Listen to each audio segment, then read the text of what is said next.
The 3-1. Swing and a drive. Deep right field. It's got carry.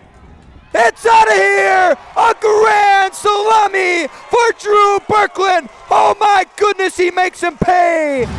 Welcome into Athletic Park here in Wausau, Wisconsin, as the Wausau Woodchucks and the Eau Claire Express finish the season series against one another. I'm Chase Kmosena, joined alongside by my broadcast partner Liam Stats. Yesterday, the Chucks gave up a walk-off home run for the first time in 10 years. It was their first extra innings game of the season. Got him there without a doubt, painting the corners, and it's a backwards K, the third strikeout now from Brogdon tonight.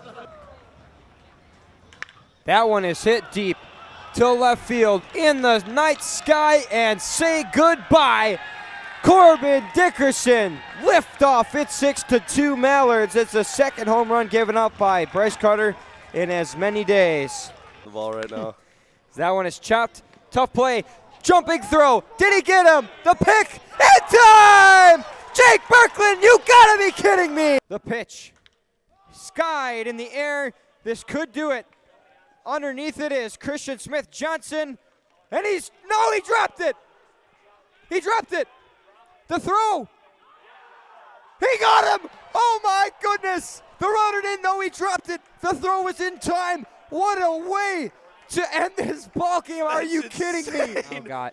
10 strikeouts collectively. That one put on the ground. Could be two. To second for one.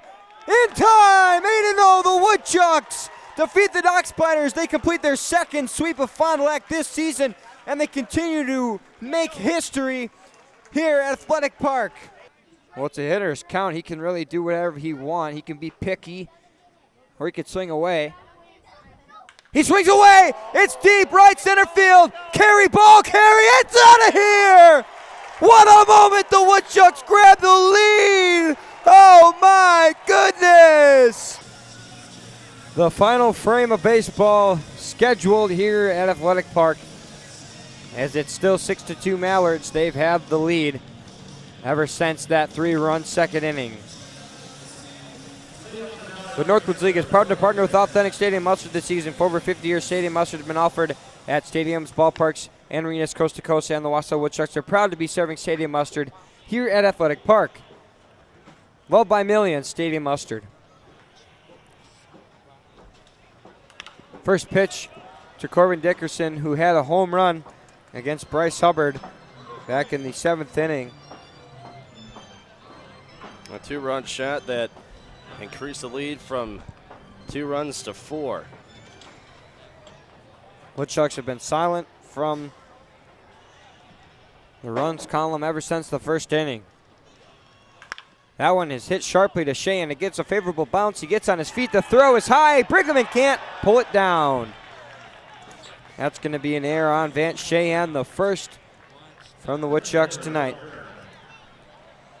Well, that's just an unfortunate bounce for the Woodchucks. Sheehan stayed with that ball. The throw goes just a little bit high. And that allows the leadoff runner aboard. Talked about Jake Schaffner earlier today. He's the first base coach right now for the Mallards. All-star that played on this Great Lakes team with Max Galvin and Max Solis Jr. Also played some defense for Adiel Melendez, Carson Plumador, and Johnny Amonica.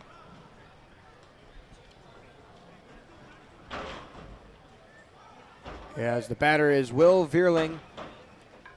Had a single back in the second. It's been quiet since.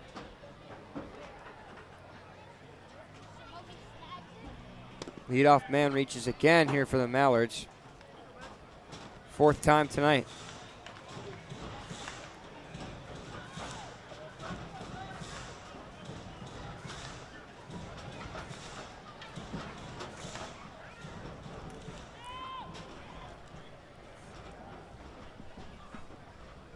That one's fouled back. And it hits the streets. 4-run deficit. The Woodchucks have been having some troubles fighting from behind, as the last time that they won from behind was on July 20th. A 5-4 victory against Lakeshore here at Athletic Park. That was that inning that got called after 5 innings just due to rain.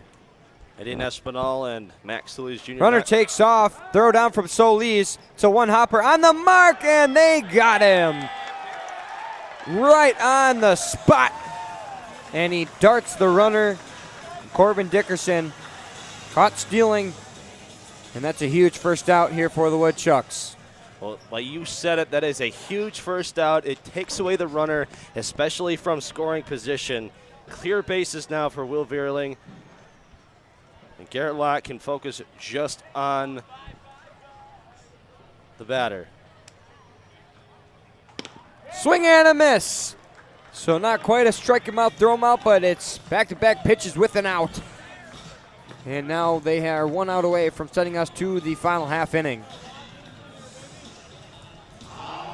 That's the second strikeout that Will Vierling has had. It's also the third K rather, for Garrett Lott.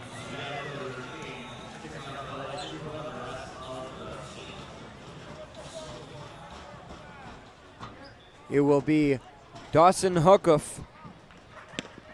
Takes ball 1 on the outside half. It's been a good start here so far for Garrett Lott. One of his best outings. Been effective. And now has reached 3 strikeouts, more of any Woodchuck tonight. 8 strikeouts collectively.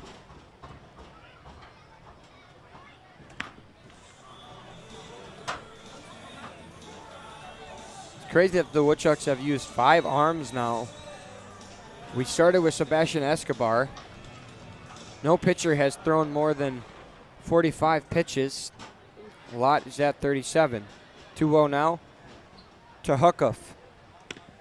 As he was swinging, tried to send that one back to Madison. Yeah, you said it. He swung all the way through that one. Swinging for the fences, absolutely. What do you think that Lott's going to throw here? Well, he has that nice curveball, especially in on the hands of a lefty. He might try and get the outside half. Goes inside, fastball, hits his spot, and it is 2-2, 2 outs on the beer batter, and Dawson Hookuff. Mallards are going to roll with Carter Daniels. There's no one warming in the bullpen. He's been flawless through 2 innings. No doubt it's his 9th. Even at 2. And that one just got a piece of it and sent it to the bleachers.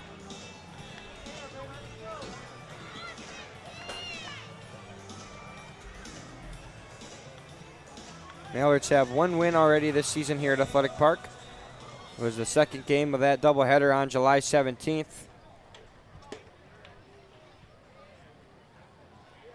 The 2-2, high and away. Full count to Dawson Hookuff with Liam Moreno on deck. The payoff pitch on the way. Beer batter has not struck out tonight.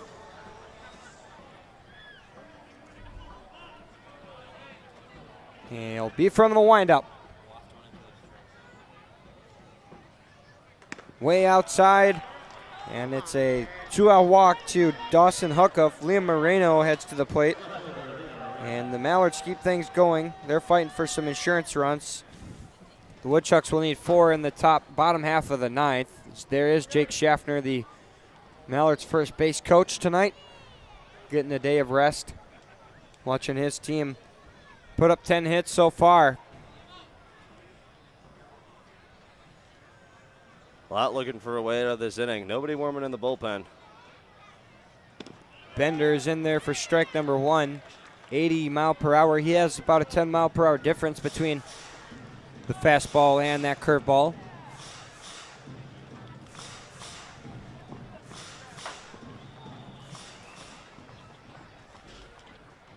High and tight, and Moreno just gets out of the way to evade that one.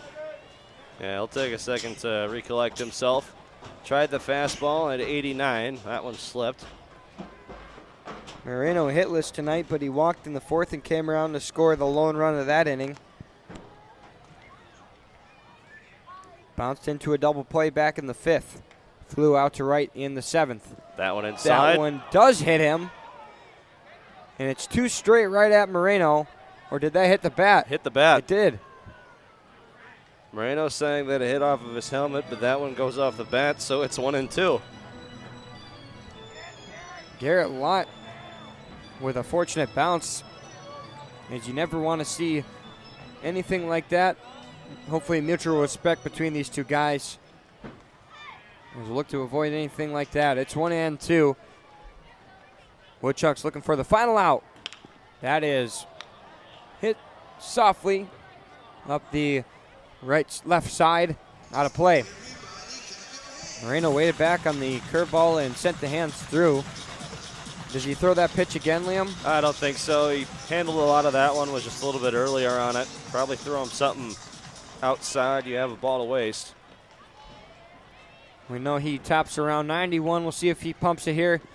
He goes outside with the curveball. It's a great stop from Solis, and that's a nice pitch.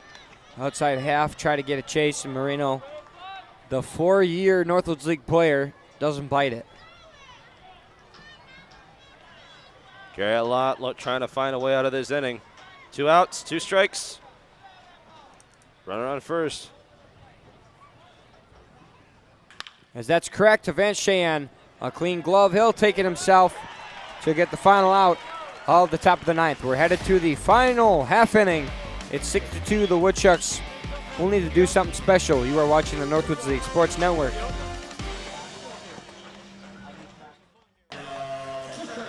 Final half inning of play here on this Saturday afternoon. It's 6-2 Mallards in this Great Lakes West rivalry, game 1 of the final series in the regular season. These two teams seem destined to play each other in the playoffs, and the Mallards are sending some kind of a message here so far. Woodchucks have some time to battle, but they'll have to dig deep, as Cutter Daniels has been perfect through 2 innings. Travis Lutz on the on-deck circle, so we can only assume that Colin Brigham's night is over. 0 for 3, his final stat line. Strikeout, a flyout, and a ground out. Chucks will send Sam Fisher, the 6-hitter, up to the plate. Lead things off as a single and a walk.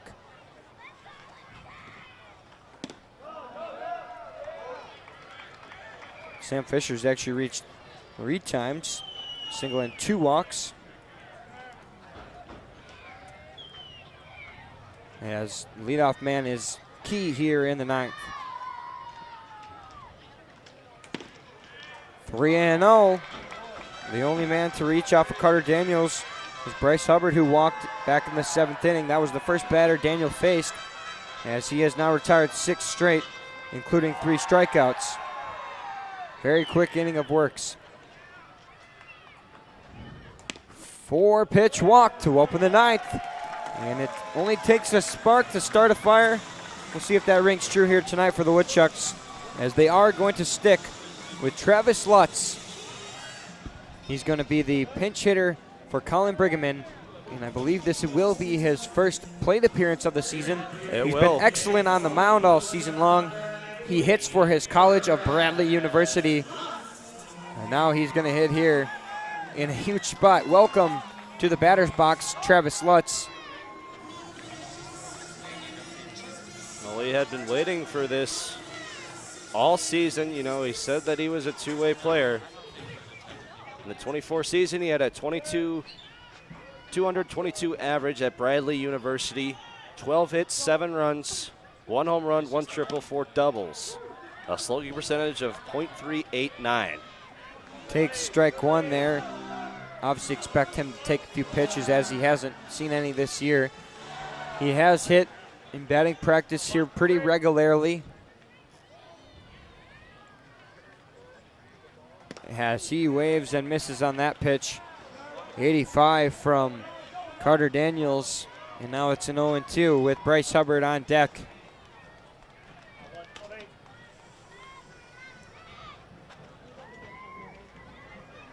He'll have to battle back, lefty-righty. Fisher from first. Swing and a miss. He goes down on 3 straight pitches. Pinch hitter does not work, and it will be Bryce Hubbard with 1 out. That's the 4th strikeout for Carter Daniels. As Bryce Hubbard walked last time, that was against Daniels. He's looking for a big spot here in the 9th. Doesn't look like CSJ on the on-deck circle either. Probably have another pinch hitter.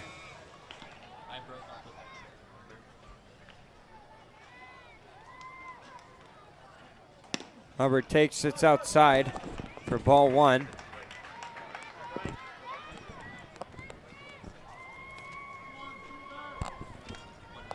Looks like that'll be Eli Frank on the on-deck circle.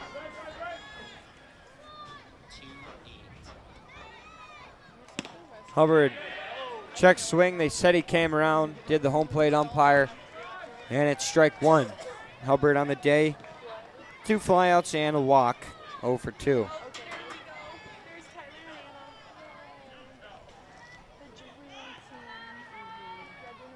Bryce takes strike 2. Hubbard doesn't like that one. He'll have to battle back. 4 strikeouts for Carter Daniels. Woodchucks down to their final 2 outs. Looking to snap their 2-game losing streak. They've lost 4 straight at Athletic Park. That one's down low.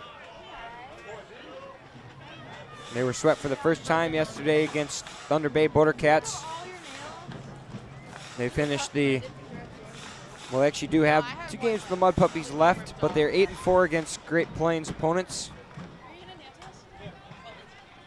2-2 to Bryce Hubbard. He's only doing the first 2, though.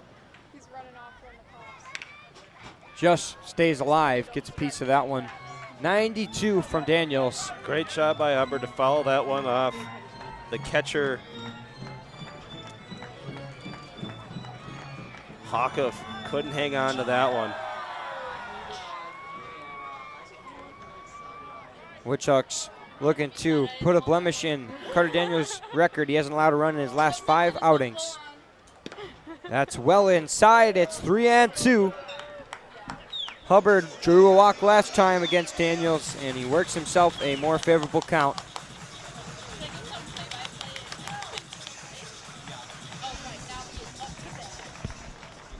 Here it is. Full with a runner at first and 1 out. Hubbard will walk. A walk, a strikeout, and a walk. And that will bring up Eli Frank, who's going to pinch hit the UW Whitewater product. Does a little bit of hitting and a little bit of pitching there in Division III in the WIAC Conference. He's from Wisconsin.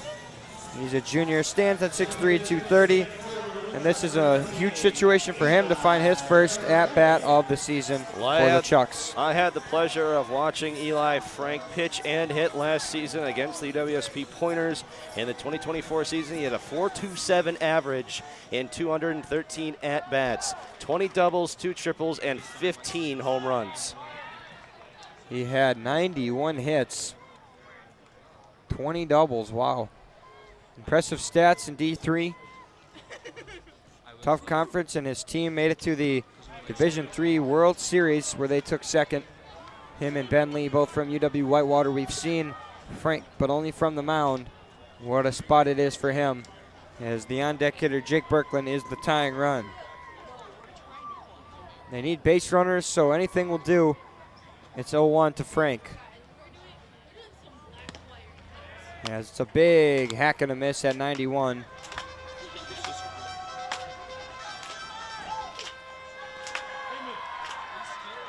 Frank, the second pinch hitter of this inning. Him and Lutz both on their first at-bats, looking to avoid being the second strikeout. As he just puts the hands out there to stay alive. Didn't like the pitch, so he fouled it away, and that's a nice approach that will keep him alive. Well, with 0-2, you're protecting the plate. Stuck it out there and poked it away. He's got to stay alive here in this at-bat if the Woodchucks have a hope.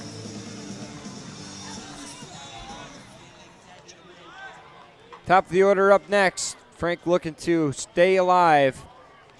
Carter Daniels ahead in the count, 0-2. A long wait and a swing and a miss. 86, it's the second strikeout of the inning, 5 total for Daniels. And now the Chucks are down to their final out. It will be Jake Berkland, the leadoff man, who has yet to get a hit tonight. Well, Jake Berkland is due for one. He reached back in the first and came around to score. It's the last time the Woodchucks were on the board. He is the last hope for the Chucks here in this game against Madison. Runners on first and second. Addy and Espinal is the tying run on the on-deck circle. Well, Jake Berkman's the guy who's always going to fight for his team until the very end. Very confident. He's a gamer. We'll see what he does here. Likely to take the first pitch. We'll see. 2 outs. He does take. It's inside. Jake walked his first time up, came around to score.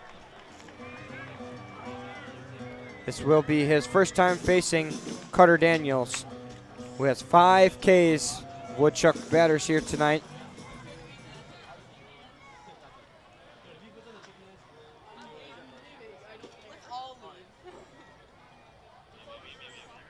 As that'll be in disengagement.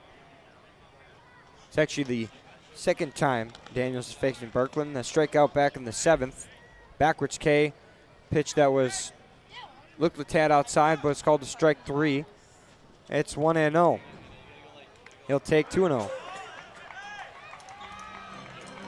Daniels now throwing 44 pitches, 20 here in this inning. It's the best look the Woodchucks have gotten at the righty. 5 outings without an earned run, and the Woodchucks will be tasked on finding 4. Berkman takes.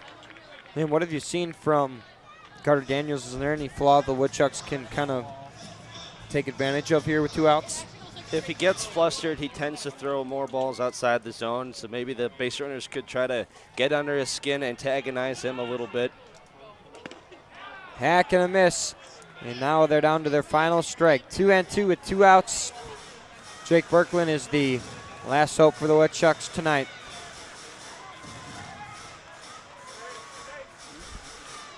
Woodchucks down to their final strike. Even at 2. Berkland stays alive, throws the hands out there, and maybe a little more confidence after that swing. What are you seeing, Liam? Well, he's protecting the plate, and that's his job as the hitter. Trying to find his way on base, get the bases loaded, extend the inning. He has got to protect the plate here. It ain't over till it's over, and Jake Berkland is looking to keep this thing alive. Pitch number 48 on the way for Daniels from the stretch. Even at 2. Berkland awaits a long pause. Up the middle, it's a base hit. Fisher will stay put at third, and now the tying run comes to the plate. Oh, and Fisher's going to steal home. They were sleeping out in the outfield, and Fisher grabbed home. Nobody called time after they threw it in. Fisher catches them all lacking, and now the Woodchucks have some life here in the 9th inning. Jake Berkland with ice in his veins keeps this thing going. So Sam Fisher scores. It's not an RBI. Bryce Hubbard goes to second. And Jake Berkland, huge at-bat as Donnie Scott makes the move. We'll have a new arm coming in for the Mallards. It's the first earned run that Carter Daniels has led up in 5 appearances. Sam Fisher having a great night now. And the Woodchucks are fighting till the end. How about that at-bat for Jake Berkland? That'll fire you up. Didn't ever stop. 2-strike count, fouled the pitch off. Goes right up the middle. Great base running from Sam Fisher as well. He was told to hold at third. He did. Everybody, the middle infielders, and Cal Fisher, Shai Robinson, caught sleeping. Fisher knew it, and he ran all the way home. Well, what a gutsy play. If he's thrown out, that's it. And your team is he's in the loss column again, but no. You don't want to make the last out at third. Absolutely. You really don't want to make the last out at home. New arm will be number 13. Jace Schuller from Vanguard University, where he's a junior. He's from Kelso, Washington. So he's come a long way out to play in this league for Donnie Scott. Donnie Scott quickly making the move to the bullpen. No fooling around here. Well, this will be appearance number 18 for Schuller in this season. He has a record of 3-1, 5 saves. 5 saves on the season, 21.2 innings pitched, 29 hits allowed, 13 runs all earned, but 21 strikeouts, an ERA a 5.40. Chase, I want to focus on the fact that he has 5 saves. Well, no wonder he's the man for the situation, as Donnie Scott finds some confidence in him. But how about the Woodchucks striking a run on Carter Daniels? He had found 5 strikeouts, 2.2 innings pitched. They were down to their last strike, and now there's some hope. And it's just one swing of the bat from Jake Birkland that really changes things around, as it's rally cap time here at Athletic Park. So wherever you are, put them on. That's an order. Well, that'll bring Eddie and Espinal. He has 2 home runs on the season, and both of them are here at Athletic Park. We know he can have the distance. Well, I know it might ruin your hat, but you got to do the rally cap. Cheer on your team, as it's Edion Espinal, maybe one of the most patient hitters the Woodchucks have had all year. He works a lot of good counts, waits for his pitch, has a lot of confidence in himself, and to his work ethic. Frequent in the weight room and the batting cage, as it'll be runners on first and second. Tying run is at the plate. The first offering is high from Jace Scheller. Espinal last reached back in the first inning. He came around to score.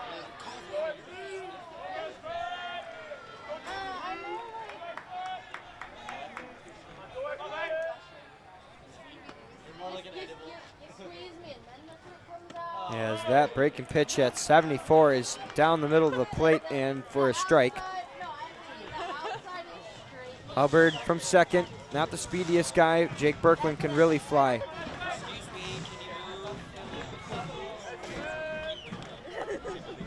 Jay Schuler delivers outside, just a hair. Edion Espinal, the 2-hitter. If he keeps this thing alive, it's Vance Cheyenne. How big is it for him to try and, obviously he needs to keep it alive, but for the hitters that are next? Well, if he keeps it alive, the hitters behind him know that there's a shot at winning this thing, and they are going to rally behind that. 3-1 to Vance Cheyenne, and Espinal is making Jace Schuler deliver in a big spot. That's why he's the man for this situation, because he's delivered all year long for Donnie Scott. He faces a 3-1 against a tough hitter. Thought about pulling the trigger, takes, and it's strike 2. No one likes that call except for the Mallards. That is a late call from Jake Cackett, a very, very late call, and it's going to load the count at 5-2. And Corey Thompson is going to take a moment to talk to Eddie and Espinal here. He clearly sees something in his game, and he's got something for his young hitter, Eddie and Espinal, who's played for some time here. Made his debut on July 4th. Has been excellent. 23 games played in. He's reached in every game. And Corey Thompson, how special is it that your coach has confidence in you and cares about you enough to come say something? What do you think those words were, and how will it help him? I think it was, this is your moment. 2 home runs. They're both here at Athletic Park. This is your moment, kid. Go find it. Well, it's a base hit ball 4 situation. The last one just caught the zone. 3-2 down to the last strike once again. Crowd waiting anticipation as he chops it foul, just an inch left. Jake Birkland's still going. He came all the way around to third. He thought that one was fair. Both the runners took off on that pitch. And you know what? I think that was the game plan. Eddie Espinal, just if he kept that one fair, this is a 1-run ball game. They're not catching Jake Birkland at the plate. That was just left of the third base bag. And then they will do the 3-2 once again. We'll see what Schuler will deliver and how Espinal will handle it. Huge moment in this Great Lakes rivalry. The full count. He chops it foul again. The stakes go higher as this at-bat is getting lengthier and lengthier. Well, that is pitch number 7 of this at-bat. Who will win the battle?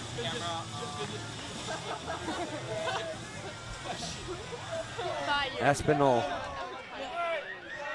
looking for a big moment. Can he deliver? It's a full count. Takes high! It's ball 4, and he makes sure that time. The bases are juiced. And now the go-ahead run. And Vance Cheyenne is at the plate.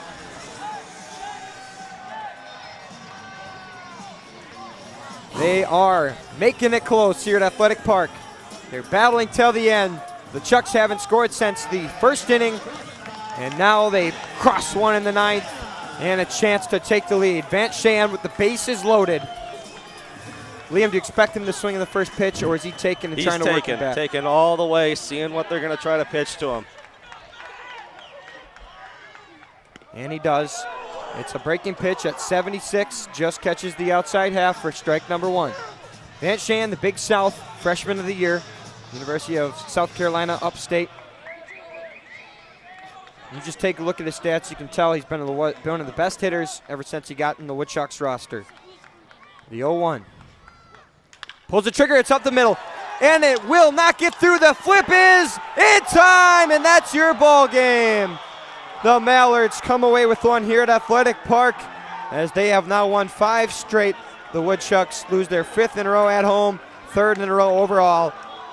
And the Mallards now have the lead in the Great Lakes West Division. Woodchucks move to 44-18, 18-10 in the second half. What a fun one it is. They'll finish off the season series here tomorrow at Madison. That's all from us here at Athletic Park. A fun one it was. Thanks for listening as you were watching the Northwoods League Sports Network. Have a great night.